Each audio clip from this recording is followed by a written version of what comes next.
Hello and welcome to this video on using the new Band-in-a-Box for Windows DAW plugin in Ableton Live. With Band-in-a-Box 2019 for Windows, we've introduced a plugin that accesses all of the real tracks, real drums, and other content in Band-in-a-Box, but can be used right inside your favorite DAW, without having to open the actual Band-in-a-Box application. The plugin comes free with the purchase of Band-in-a-Box, and the plugin installs when you install the main program. In this video, we're going to have a look at the various ways you can use this amazing plugin in Ableton Live. If you use a different DAW, we have other videos that demonstrate it in many other DAWs such as Pro Tools, Reaper, Cubase, Studio One, and many more. First, we'll look at a quick and easy way to get started using the plugin. We'll also go through some of the technical aspects such as the installation, locations of the plugin on your computer, and some settings within the plugin. Then we'll look at different ways you can use the plugin, including using it for live performance. And throughout the video, I'm going to try and use a variety of different Band-in-a-Box styles, so you'll get a sense of some of the different genres, grooves, and tempos we cover. Whether you're into jazz, rock, country, R&B, or any styles you can think of, there's something for you in Band-in-a-Box. Right now, we're listening to some great funk tracks playing in Ableton Live that we created with the plugin. Everything that you're hearing right now in Ableton Live was created by the Band-in-a-Box plugin simply by typing in these chords, and you can enter any chords in any key. Then we picked this funk style and generated the tracks. I'm going to go back in time a little bit to show you just how we got these great sounding tracks. We're going to start with a blank Ableton Live project. A blank Ableton Live project will include 2 MIDI tracks and 2 audio tracks. The Band-in-a-Box plugin is an instrument plugin, so I'll go to Plugins in the Browser section and drag the Band-in-a-Box plugin to the first MIDI track. So this is the Band-in-a-Box plugin. It's sizable, so I'll make it bigger. And now we have a blank chord chart. This area here is for the different instruments in the style, and it's currently blank because we don't have a style loaded yet. Here's where you can pick a style. Here you can set various musical elements such as the key, time sig, etc. And there's a spot for a song title and various menus we'll look at later. What we basically need to do in order to get some tracks is pick a style and enter some chords, not necessarily in that order. So I'll enter a chord progression first. I'll do it in the key of G, and I'll start entering some chords. G7 at bar 1, and I'll leave that for 4 bars.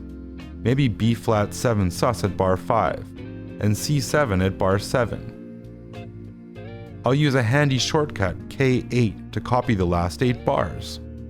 I'll also add a part marker at bar 9 to fill out the form. And that means the drums will play a fill in the bar right before the part marker. At bar 17, I'll add a part marker as well, but I'll click a second time to make it a B part marker, which means the drums will change what they're playing at that part.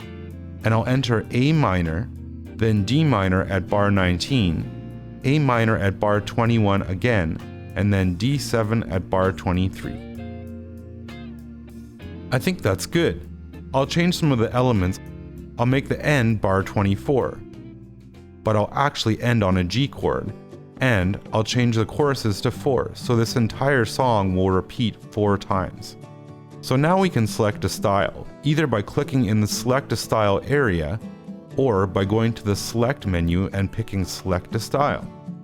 So here's the list of all of the Band-in-a-Box styles available, and you can see there's over 6,000 to choose from. And in this list, you can just double-click on any style in the list to hear a sample of what it will sound like. So, for example, if I filtered the list to show jazz styles, I could sample some of them.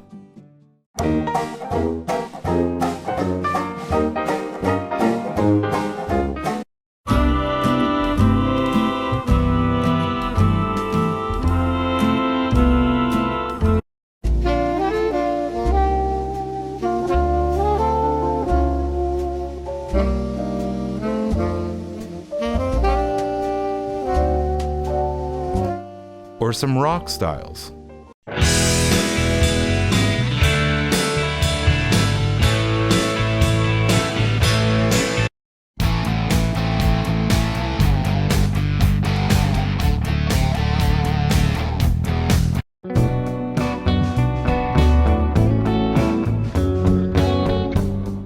some country styles?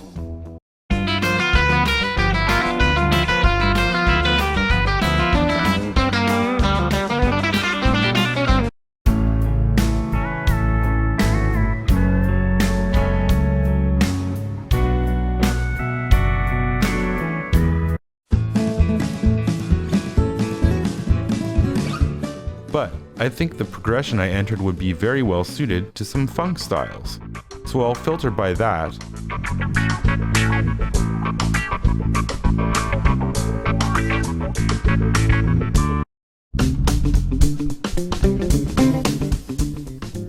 And I love this lash out style. You'll notice that in this column it shows the ideal tempo of the style, which for this one is 110 beats per minute. That does not mean you have to use it at that tempo, but if it's somewhat close to that, you'll get the best results. So I'll pick that style. And I'll pick a tempo maybe a tiny bit faster than that sample we heard in the style picker, 114 beats per minute. And I'll set that in the plugin as well. When you first add the plugin, it takes the tempo from the DAW, but since we've changed it in the DAW, I need to change it in the plugin as well. So now we're ready to generate the parts, and there are some custom generation options in this menu. But right now I just want all the tracks generated normally, so I'll press the top Generate button. So it's now creating the tracks. You'll notice that right now there are some green squares and a blue square in this area, and those squares are empty. When the tracks are ready, those squares will be filled in. The generation does take a little bit of time, so we'll skip ahead in the video a little bit. Okay, so now it's finished, and these squares are now filled in with waveform icons, meaning they're ready to drag into the DAW. Before we do that, we can sample these tracks by pressing play up here.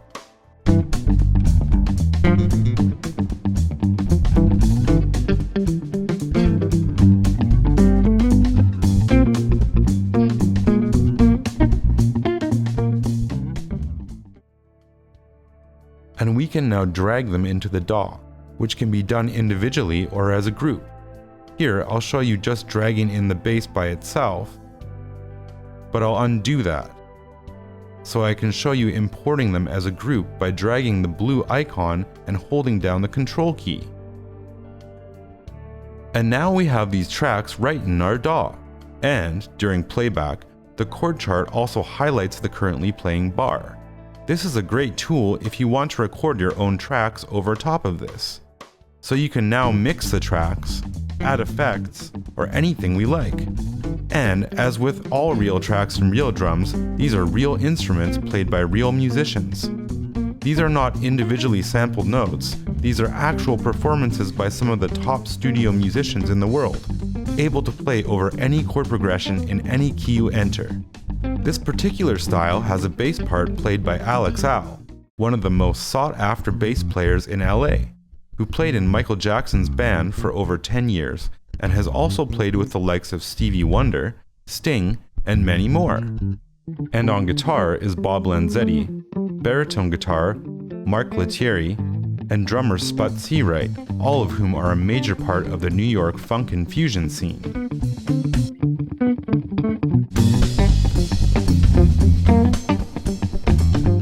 I'll do a few similar but quicker examples like this with a few different styles, so you can get a sense of the scope of what you can do with the Band-in-a-Box plugin.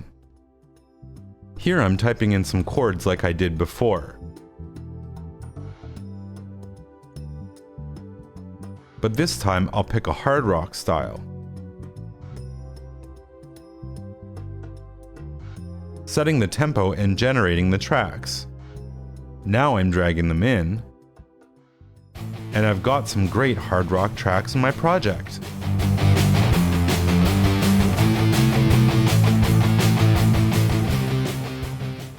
Here I'm typing in some chords. I'm picking a bluegrass style and generating the tracks. Now dragging them in, and I've got some great bluegrass tracks in my project.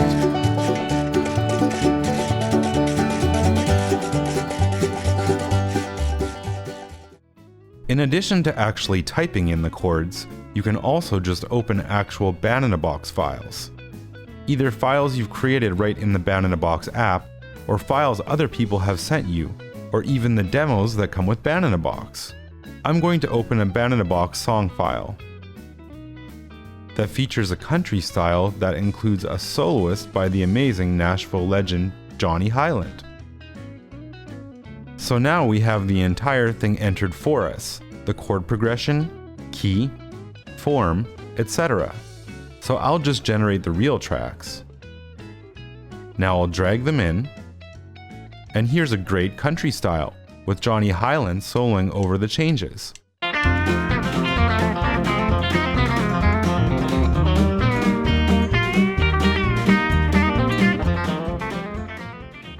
And of course, in addition to opening Band-in-a-Box files, you can also save anything you enter here as a Band-in-a-Box file as well. I'll do the same file open thing, loading a song that features a style with the legendary Alex Acuna on drums, as well as the amazing Ramon Stagnero on guitar. I'll generate, drag the tracks in, and here it's playing.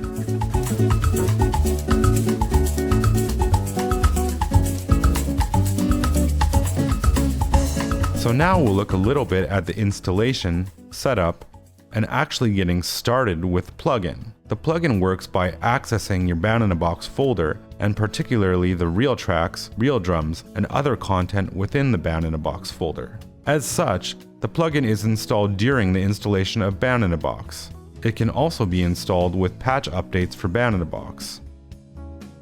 In either case, during the Band-in-a-Box installation, you'll reach the part where the plugin is actually installed. For the majority of users, simply going with the defaults within the installation will be exactly what you'll want to do. Nevertheless, I'll go through the steps here and explain what's going on. Here it shows the different plugin types that are being installed. The VST2 plugin is the one we're particularly concerned with in this video, but there's also a VST3 plugin that gets installed. We suggest that you use the VST3 plugin whenever your DAW supports it. An AAX version of the plugin is also included, and it is used with Pro Tools. If you don't have Pro Tools installed and don't think you will in the future, you can just deselect the AAX plugin. However, there's certainly no harm in just leaving them and going with the default, and they don't take up a lot of room. Here, it shows you exactly where on your computer the plugins will be installed. The default Band-in-a-Box folder is C/BB, but it could be something else. This needs to be the location where you installed Band-in-a-Box earlier. If you installed Band-in-a-Box on a different drive, for example E, this installer would remember that. There should be no reason to change this. As for the location of the plugins, there should be no need for you to change that. This part of the installation is just related to VST2, and different locations where the VST2 plugin will be duplicated.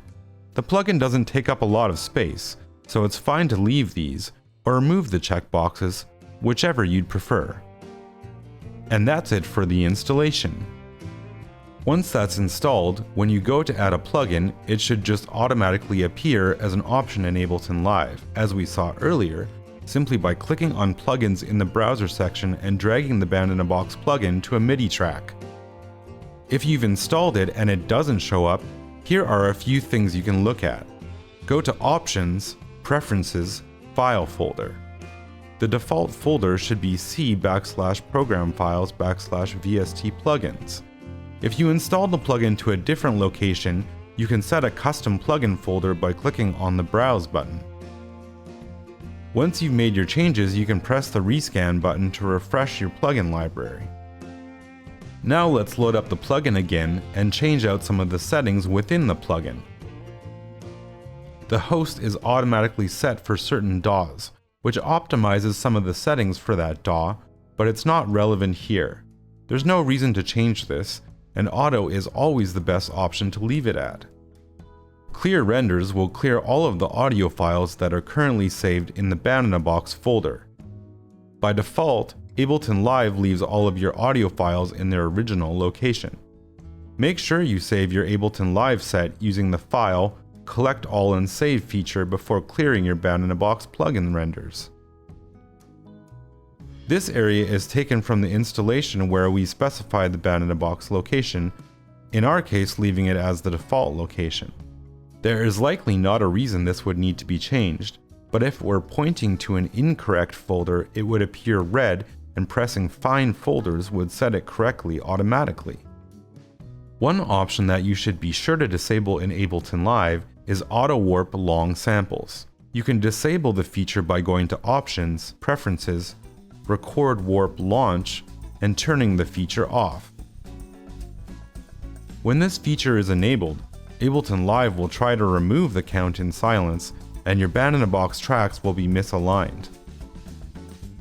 What I'm going to do is create some blues tracks. To start with, it will be just like the other examples we saw earlier, but after those tracks are made, then I'm going to start adding more tracks. So here I'm typing in a straight ahead blues in E. E7, A7, E7, A7, E7, B7, A7, and E7. And I'll have it repeat 6 times.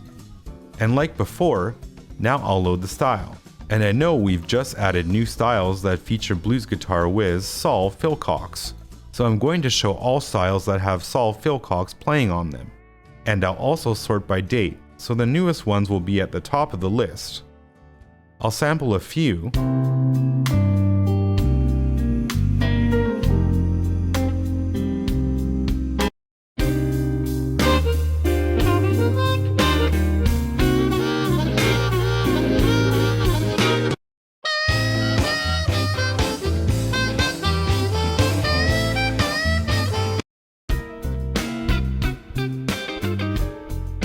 And those all sound good, but I really like this messing around funky blues, so I'll pick that. I'll generate the tracks, and I'll drag them in, and listen to a bit.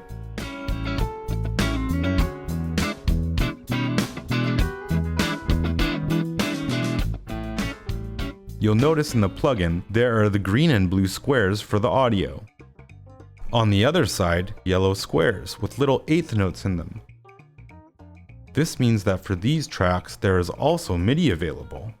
For the guitars and basses, this is mostly just useful for notation. But for the piano, this could actually be very useful right in this project. Ableton Live has some really cool instrument options built right in. So I'm going to add a new instrument, this electric piano. And I'm going to drag the piano MIDI from the Band-in-a-Box plugin onto that track. Now I'll play a little bit with that electric piano soloed, and play with the settings to get a cool sound for this song.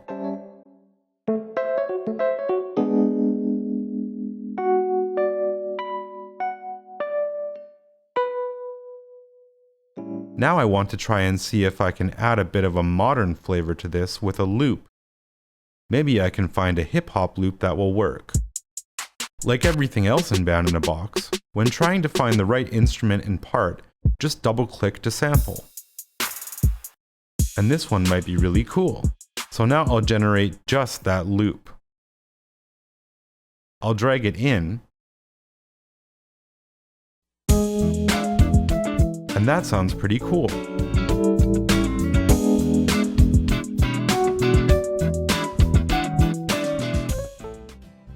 Ableton Live is known as a great DAW for live performance, so I'd like to show you how to use the Band-in-a-Box plugin for live performance in the final section of this video. In this example, we will use Band-in-a-Box instruments in the session view window and create a live composition that allows you to switch between chords whenever you want. Once the song is done, you can simply switch to the ending. The first step is to go to the session view. You will see that the tracks are side by side like they are in the mixer, instead of in a stack. For each track, you can load multiple audio files. Each row is referred to as a scene. Let's open the Band-in-a-Box plugin by going to Plugins in the Browser section and dragging it to the first instrument track. I'm going to load a style called Baby Blue that has a modern pop sound. The next step is to disable lead-ins and endings. This will allow us to create short loops of the instruments. Next, I'm going to adjust the ending bar to 5 and the choruses to 1. We want a 4-bar loop, but we need an extra bar for reasons I will explain later. Now let's enter a C chord in the chord sheet at bar 1 and hit the generate button. The generation is complete, so I'm going to hold the Ctrl key and drag from the blue rectangle to the first row or scene in the session view. This will spread the audio files out over several tracks. Now we just need to repeat that process for a few more chords. I'll replace the C chord at bar 1 with an A minor chord, generate, and drop the audio files onto a new row by holding the Ctrl key. And now I'll do the same with F.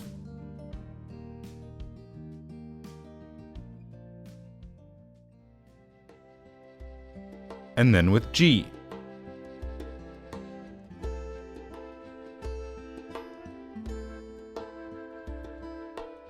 No song is complete without an ending, so let's create one. Enable endings again and change the end bar to 1. Put a C chord at the ending bar and generate again.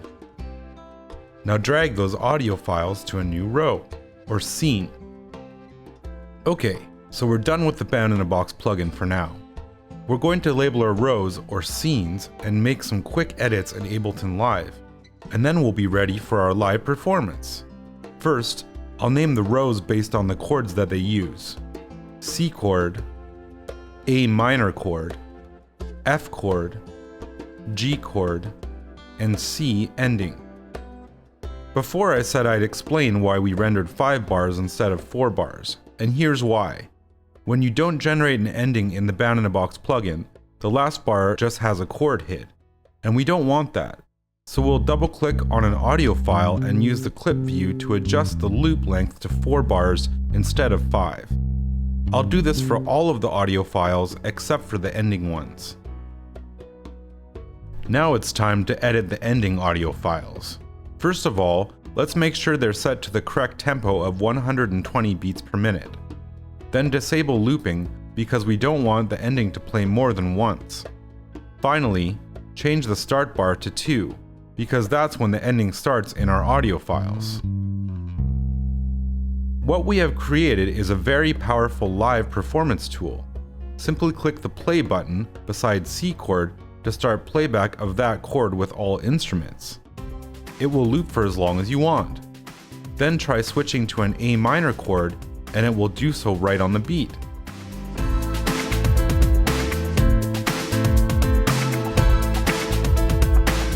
Now try F.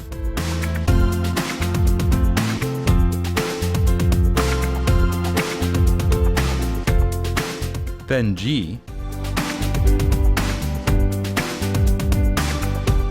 Then, when you're done, click on the ending to end the song.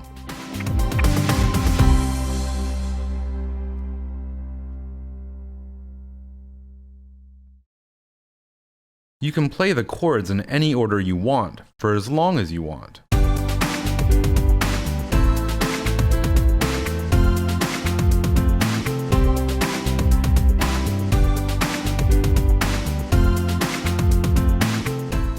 You can even remove instruments to change the arrangement.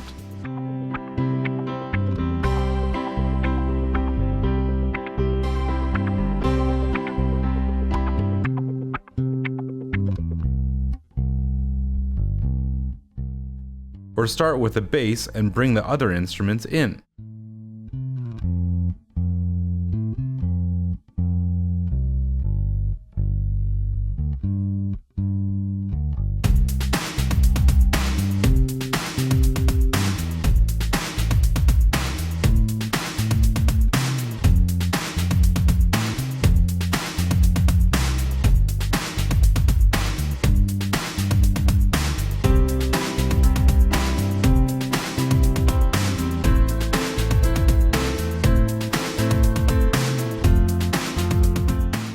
If you want to get really fancy, you can even create your own slash chords.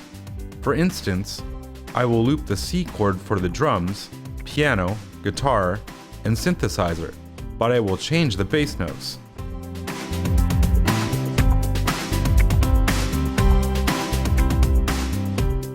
Once you've gotten the hang of this, you can even hit the record button and record a song arrangement by triggering the parts that you want.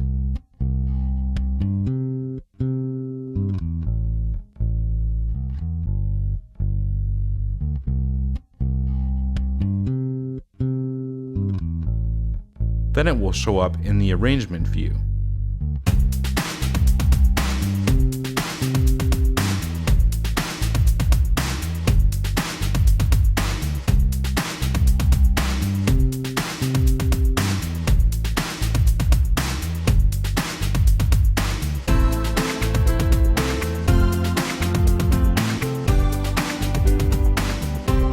That concludes this video on using the new Band-in-a-Box for Windows DAW plugin in Ableton Live. Have fun!